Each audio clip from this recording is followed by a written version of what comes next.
Aujourd'hui on se retrouve sur une vidéo vraiment très spéciale puisqu'on va fêter les 200 abonnés. D'ailleurs je tenais à vous remercier pour votre soutien et donc je me suis dit ça serait pas mal de faire une vidéo spéciale. C'est pour cela que du coup sur Instagram je vous ai proposé de faire une FAQ et donc je vais répondre à vos questions tout de suite. C'est parti!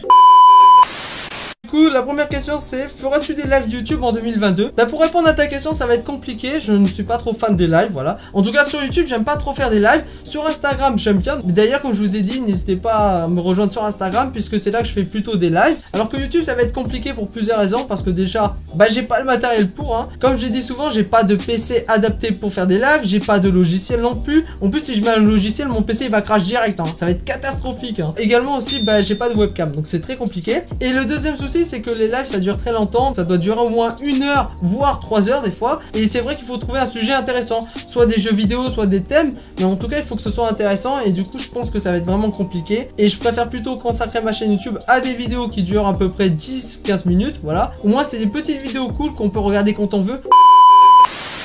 Alors la deuxième question c'est: est-ce que tu veux faire un clip avec moi mon gars et tu peux me faire une dédicace s'il te plaît? Bah déjà merci à toi Timéo pour ce commentaire et du coup je vais répondre à ta question. Alors pour faire un clip avec toi ça va être compliqué parce que je sais pas chanter, voilà, clairement, hein. J'ai pas un talent de chanteur, hein. Si on m'écoute ça va être catastrophique. Je pense que là les oreilles vont souffrir. D'ailleurs il y a des abonnés qui m'ont proposé de faire des clips, mais pour le moment non. Peut-être quand j'aurai le million d'abonnés je ferai un clip comme Michou, Noxtag, mais là pour le moment c'est pas prévu. Alors après par contre pour faire des feats, bah là je suis ouvert. D'ailleurs tous ceux qui sont intéressés pour faire des feats, n'hésitez pas à me DM sur Instagram. Donc du coup ben tu peux me proposer de faire des vidéos, mais faire un clip ça va être plutôt compliqué, voilà.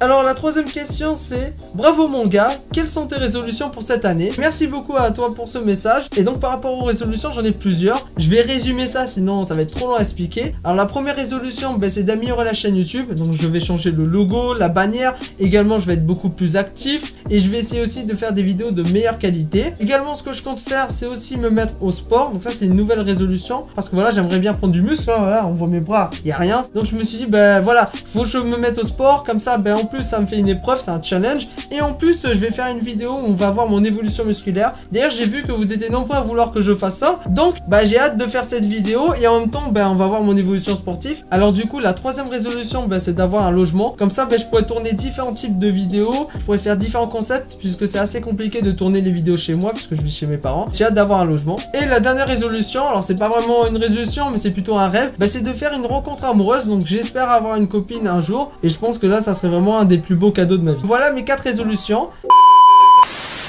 Alors du coup j'ai reçu une 4ème question qui est: comptes-tu faire d'autres vidéos dans le type horreur dans l'avenir? Alors il faut savoir j'avais fait un trait d'horreur et ça je pense en refaire parce que j'ai vu que ça vous avait énormément plu. Donc ça je vais continuer d'en refaire. Par contre peut-être que je pourrais faire des vidéos sur des jeux d'horreur, pourquoi pas. Pour le moment c'est compliqué les jeux vidéo parce que j'ai pas un PC puissant, mais ça on le sait maintenant, à chaque fois je le dis, on le sait. Pourquoi pas dans l'avenir, je reste ouvert à ça puisque ça a l'air d'être un thème qui peut être pas mal dans la chaîne. Pourquoi pas des traits d'horreur, je pense qu'il faudrait que j'en refasse un prochainement. N'hésitez pas à me dire dans les commentaires ce que vous en pensez et peut-être que je vais préparer un nouveau trait d'horreur.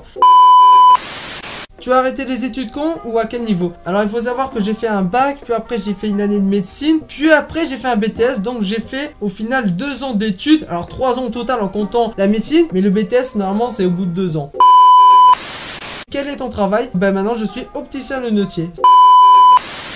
Alors j'avais reçu une dernière question qui est: tu te vois comment dans 5 ans sur YouTube? Bah dans 5 ans j'espère avoir les 100 000 abonnés, ça serait un très bel objectif. J'espère pouvoir faire du meilleur contenu en termes de qualité par rapport au son et à l'image. Également aussi en termes de concept, j'espère pouvoir faire des nouveaux concepts. Puisqu'en plus j'aurai mon logement d'ici là. Donc là c'est sûr je pourrais faire plein de concepts, des 24 heures, des challenges, je pourrais faire plein de trucs. Donc du coup dans 5 ans le vrai objectif c'est d'avoir les 100 000 abonnés, ça serait vraiment le plus beau cadeau. Et pourquoi pas un jour vivre de YouTube. Du coup pour tous ceux qui regardent cette vidéo qui ne sont pas abonnés, ben n'hésitez pas à vous abonner si vous voulez me soutenir et que vous aimez en plus la chaîne. Et n'hésitez pas aussi à lâcher votre plus gros pouce bleu si cette vidéo vous plaît.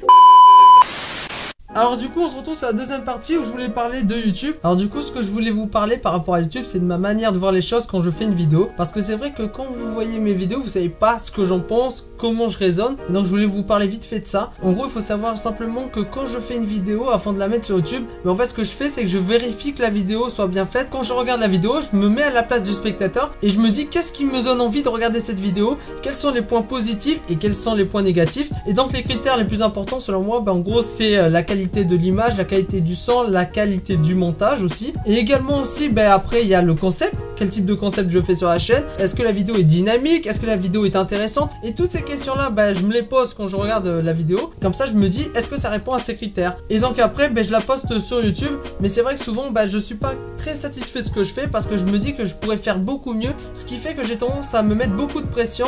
Donc en soi, c'est quelque chose de positif de vouloir progresser. Mais peut-être qu'il faudrait que je me mette un petit peu de moins de pression parce que je me dis toujours, voilà, c'est pas assez bien fait, faut que je fasse mieux, faut que je fasse mieux, faut que je fasse mieux.